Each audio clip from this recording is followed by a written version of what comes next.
Bonjour à tous, bienvenue à l'émission Chef Christian. Je suis Sarah Charon, votre animatrice pour la journée, émission produite par Élevage et Culture qui promouvoit les produits du terroir québécois. Bonjour Christian Blais. Bonjour, bienvenue chez nous. Merci de nous recevoir. Merci beaucoup. Donc, qu'est-ce qu'on va cuisiner aujourd'hui avec toi? Aujourd'hui, on cuisine un ossobuco de porc avec un risotto aux champignons. Oh, miam, génial! On y va vers des petites origines italiennes, là. Oui, ma mère est d'origine italienne. Mon grand-père est immigré d'Italie en 1916. Donc, j'aime beaucoup la cuisine italienne et je cuisine beaucoup italien. J'ai hâte de voir ça. Est-ce que tu es prêt? On y va? Tout à fait. Génial. On y va.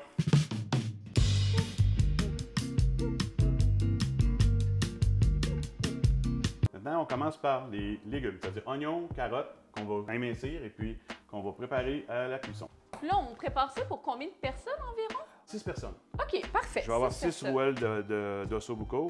Donc, Génial. je vais préparer mes oignons d'abord. 2 gros oignons. 2 gros oignons qu'on Parfait. émince.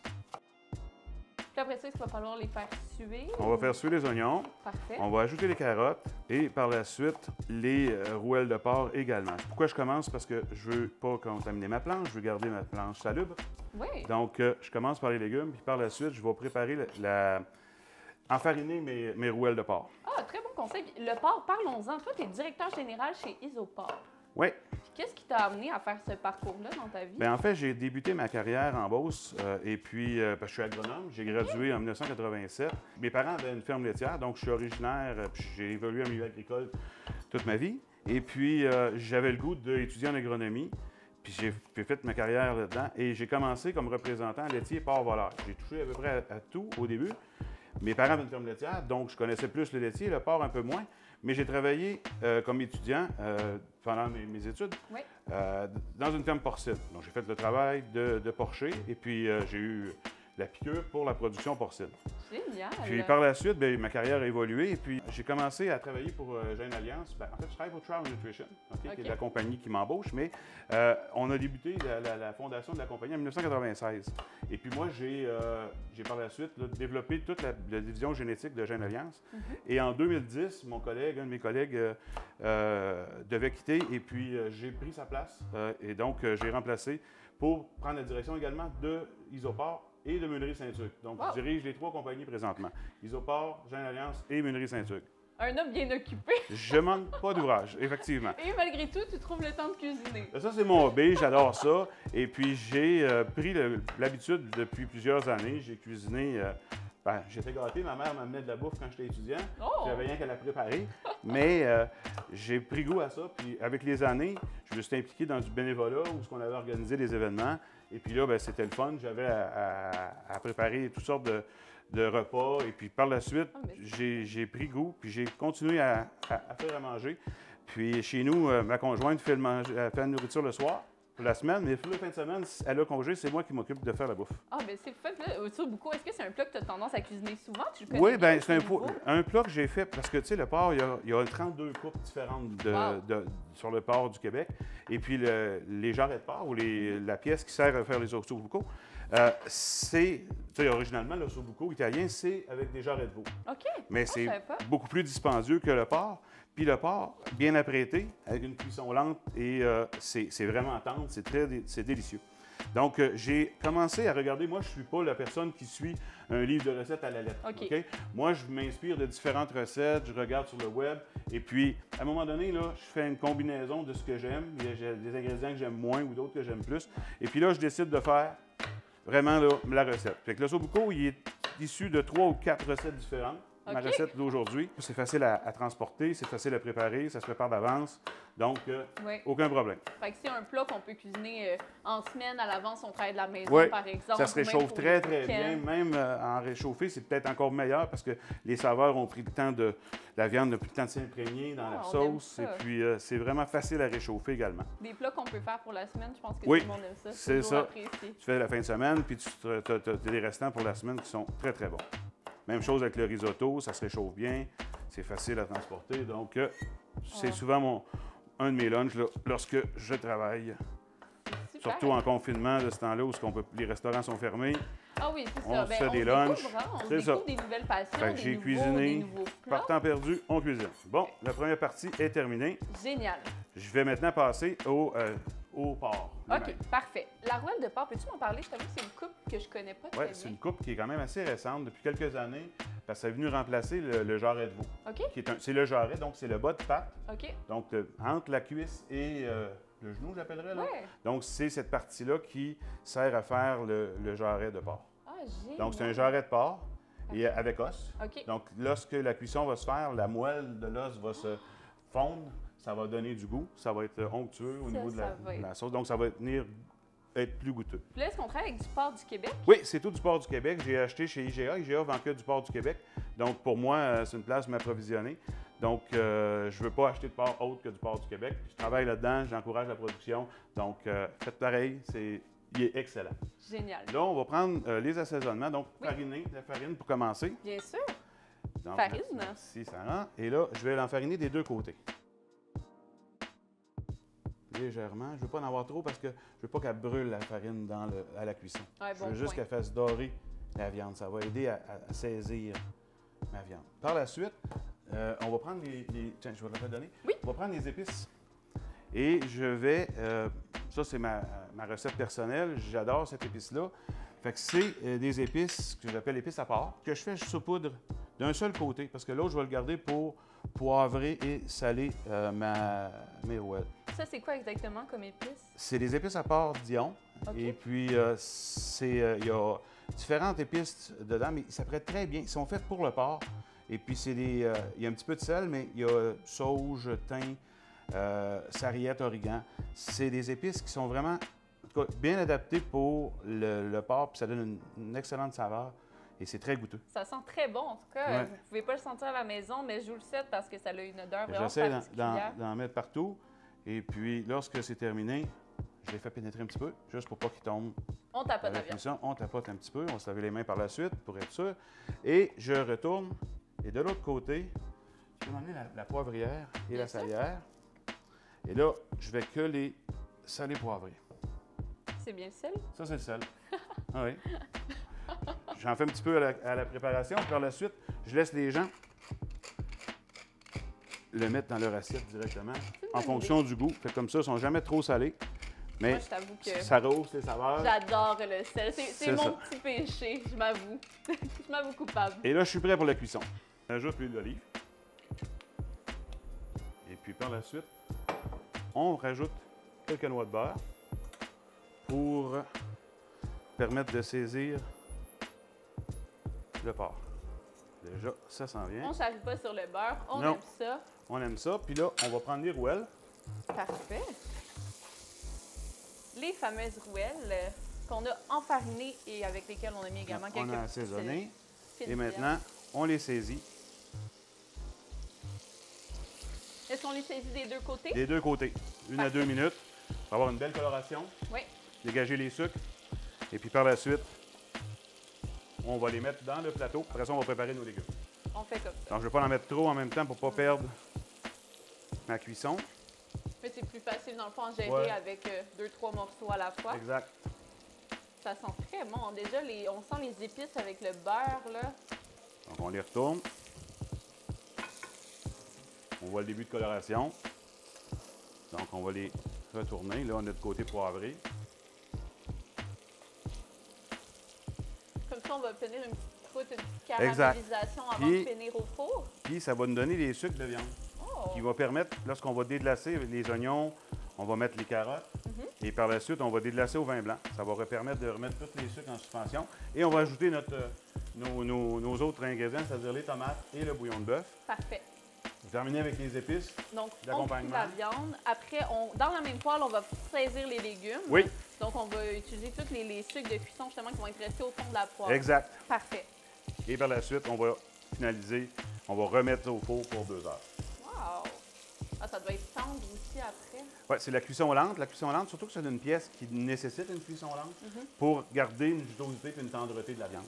Donc, si on cuirait ça trop rapidement, trop intensément, on perdrait de la tendreté et de la jutosité. C'est bon. Puis comme c'est une viande qui a quand même un peu de gras autour et intramusculaire, ça va permettre de fondre, mais de garder sa tendreté. Vous allez voir tout à l'heure à la cuisson, là, ça va être très, très tendre. À la dégustation, ça va être excellent.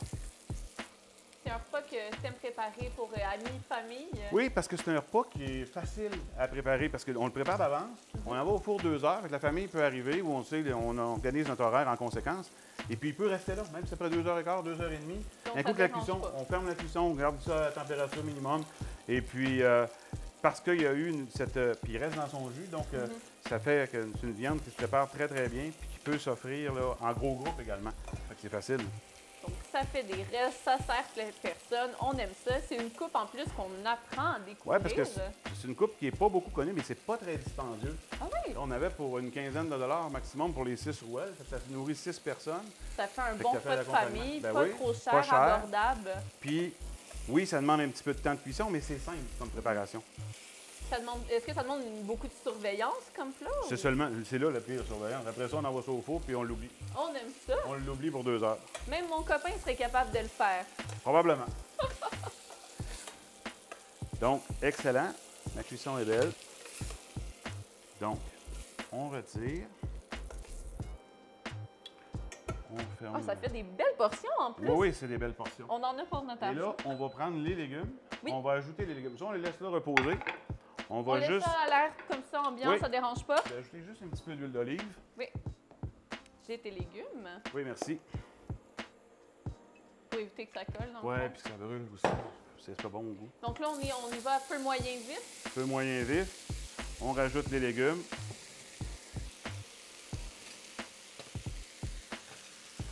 Puis on y va pour combien de temps environ? Environ 3 à 4 minutes, le temps que les oignons aillent bien suer, puis que les carottes vont s'amollir, s'attendrir un petit peu, mais les carottes vont cuire dans le bouillon à la suite. OK, OK, donc là, c'est encore c'est ça, les carottes vont être fermées. Les oignons vont avoir blanchi et puis vont avoir eu le temps de suer pour donner la saveur. Et par la suite, on va étendre ça dans notre plus gros vaisseau. On va mettre les rouelles et on va finir l'assaisonnement. On va déglacer au vin blanc et on va mettre les tomates et par la suite le bouillon de bœuf et on enfourne.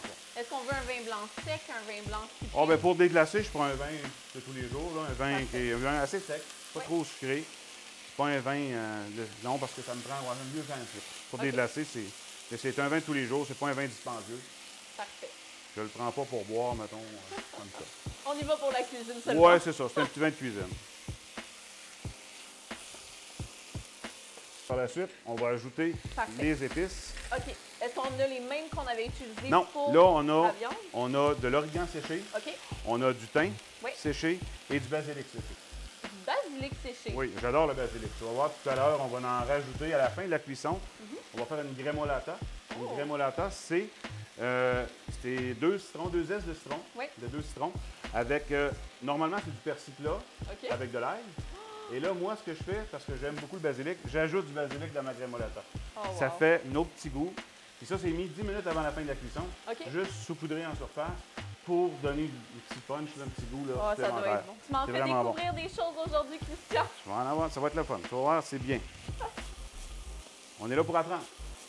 Malgré que je suis amateur, je m'amuse. Ça fait longtemps que tu cuisines. Ben, j'ai commencé à cuisiner. Ben, je suis parti en appartement à l'âge de 18 ans. Ah oui? Et puis, j'étais gâté. Ma mère m'amenait des plats quasiment préparés, de la sauce à spag et tout.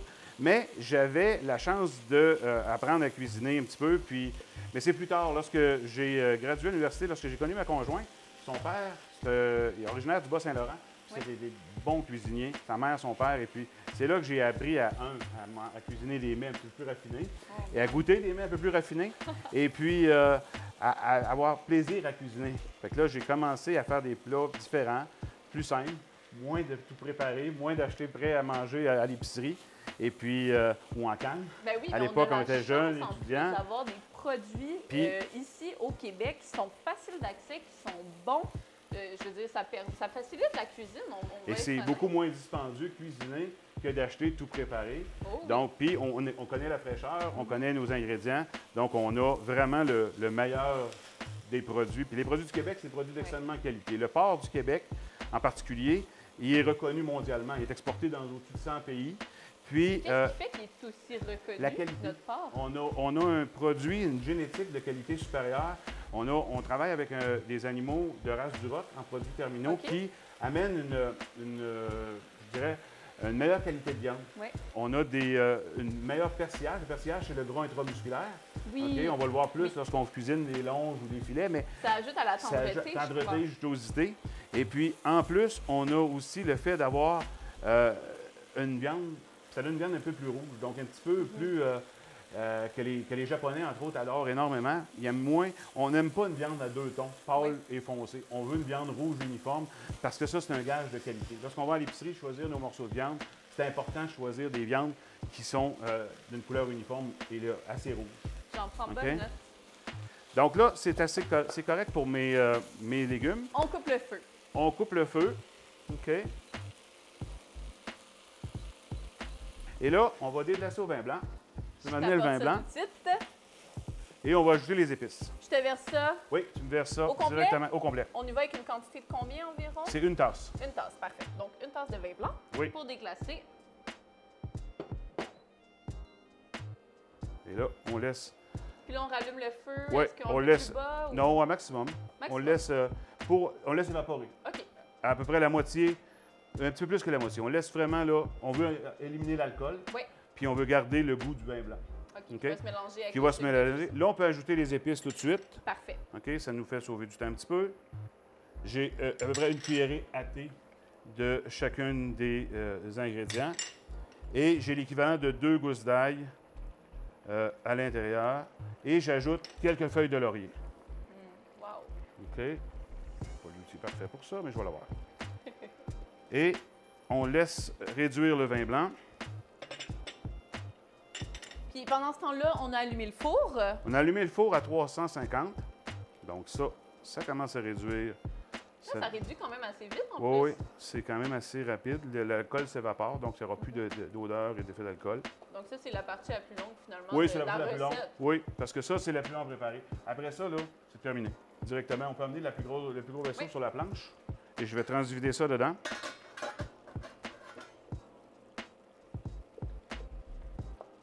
Parfait. Donc là, je vais fermer mon rond. On est à l'égnition. On verse tous les légumes. On récupère, il n'y a plus de sucre. Tous les sucres de la viande sont transférés, la poêle, elle est nette. Donc, On perd rien du on tout. perd rien du tout. Et là, on rajoute les rouettes. Donc, je lui fais une petite place entre les légumes. OK, parfait. On crée des nids. Oui, on crée des On nids met pour les qu'il y ait de la rouelles. place, pour qu'il y ait du goût, parce que les légumes, c'est la saveur aromatique qui va se transmettre à la viande. Parfait. Donc, je veux qu'il y en ait tout le tour de chacune des rouelles. Donc, il y a des légumes partout. Donc on s'assure de bien répartir la viande, les légumes. On ajoute les tomates. Donc, c'est une canne de tomates. En dés. En dés.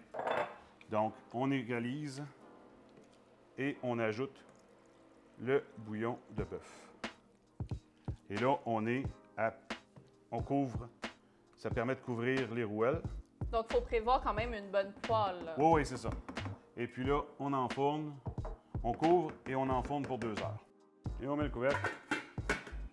Et on ouvre le four Yes! et on enfourne. C'est parti pour 2 heures. Parti pour 2 heures.